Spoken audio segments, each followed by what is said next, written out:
Hey, Lee, thanks. You talk about sweating on the job. A little TV secret a lot of people might not know. Whenever the camera's on us and the sun's out, they want the sun to be right on us.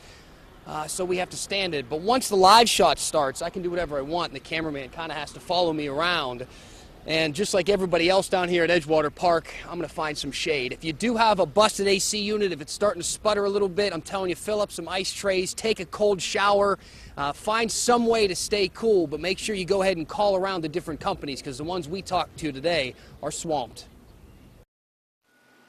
Jim Oros fixes air conditioners. This one was broken until he got to work on it. Just the few days that I didn't have it were very bad. Lona went a few days without this buzz cooling her house, and the past few, she says, have been unbearable. We didn't have air growing up, and it was always hot. I don't know how my mother and father dealt with that. Lona lived next door to where she lives now in Cleveland in a home with no AC, and like most people, according to Jim, can't live without the luxuries their parents went without. You know, people could tolerate 80, 85 degree weather. Once it gets over 90 with the humidity, you know, our calls increased by 75%. Jim runs Service Air Inc. and has been working 12 hours a day, and he's still backed up 2 weeks. It's every minute. Sometimes you're getting 2, 3 calls all at once. You can't answer them all.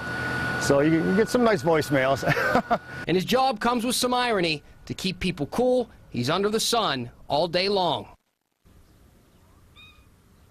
And take a look at me back in the sun. You get during the story, starts running, the cameraman puts me back here again. Take a look behind me, though. Everybody else at Edgewater Park, you don't see anybody in the sunlight. Sticking to some shade. Anybody who is in the sun is out enjoying the water and the beach. We're reporting live from Edgewater Park. Dan Haggerty, News Channel 5. Dan, you can run to the shade right now.